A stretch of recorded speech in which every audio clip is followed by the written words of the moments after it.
If you get on top of a building and look over the edge, though, you feel yourself going. So you know what that is, right? You know what that is? I learned about this. I learned about this, people. Right? No. Where's that voice been? It's one of your fucking accents. No. So back in the day when I was at uni, I did applied sports science. Had to do a healthy amount of sports psychology, and it's probably a good lesson in this actually. So they train athletes to not ever internally vocalize negative language, even if it's I think don't do that negative stuff. So the Michael Jordan one's a good one to go with. So if you're taking a free throw, if you think to please, like, don't miss. If you think don't miss, your body hears miss. Your brain interprets miss, right? And it has that effect anyway. So they try and retrain athletes to say, you're going to score, right? Don't, and it just goes along with if you think through the negative, you're forcing yourself to the negative. And the idea is when you're at a height, you're thinking, God, I don't want to fall.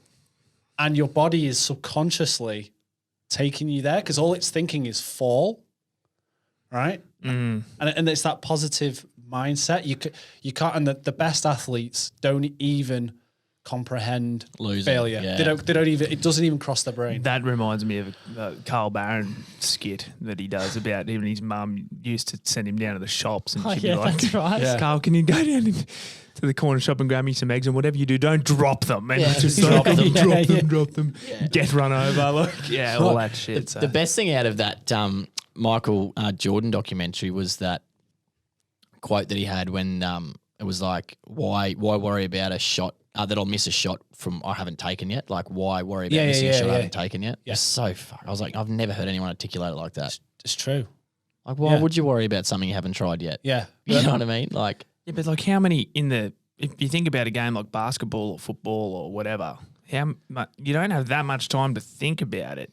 No. Like, a free throw you do. A free throw is different, yeah, sure, and like a penalty, I suppose. Oh yeah, mate. Now that I think of it, Or there's heaps of conversion. time to think about it. Yeah, good one. Yeah, but it's it must be only those times where you've got the opportunity to stop and think. But that so You think about how many times a bloke on a free kick in soccer fucking miffs it. Look Yeah. how big those goals are. it's all in his head. That's the amazing thing about sports psychology. Not John Aloisi's head. He got that sucker in there. I'll always say He'll have missed a few. Ew! He had his shirt off before he kicked it. So the best psychological mantra you can follow for doing it, to be honest, for doing anything that you're trying to achieve is the Nike slogan, just do it. Yeah. Right. That's the key. So I'm not massively well versed in basketball. I'm a casual fan. But from what I understand, LeBron James is bad at free throws or relatively bad at free throws. Right? Yet is by far and away the most talented basketball player currently playing, right? But when he's on his own and he's had time to think, he overthinks it. That was my problem as a footballer, circling back to the football. Like, I was in my own head. Nothing was instinctive. And I taught myself out of everything. But that's what everything stems from. That's where people dig themselves into big holes, is because they fucking, with their own mind, like it's their own worst enemies, like burying themselves into a position. Sort of goes back to where we started with talking about our business. It's like, just fucking have a crack. Just do it. Like, what's the worst that's going to happen? But it's not just business or sport. It's all sorts of decisions. Everything. You know, that Everything. But something I like, you know, because we were talking about it, we've talked about it a lot, like people that are always saying like they're always on. Because like, what was it? It was Monday. Man, Monday, there was no reason for me to be off on Monday. Like I could not put my finger on what was going on Monday, but I was not on. Like I was just, you're probably missing your wingman. Yeah, well, that's what Corrine said. She's like, you're missing Dan. I was like, no, I'm not. Probably. No, I'm not. But it was really weird. And I was just like, I just went home. Well, I went to the grocery store, got groceries, came home, and I just vegged out. And like I just could not put my finger on why I felt down. Yeah, but you don't need to. I know. But when I was in it, I was like, fuck, I was pissed off at myself because I was like, fuck this. I was like, why am I feeling like this? I've got no reason to feel like this. Yeah, I feel like I had a shit house day yesterday, and I went home last night. I was just like, housemates were like, how's work? And I was like, to be honest with you, I feel like I was a complete passenger yesterday. Yeah. And it's fine. Like, what are you going to do? You know, you can't be. Yeah, I just think it's important for people to realise that it's okay to have a shitty day.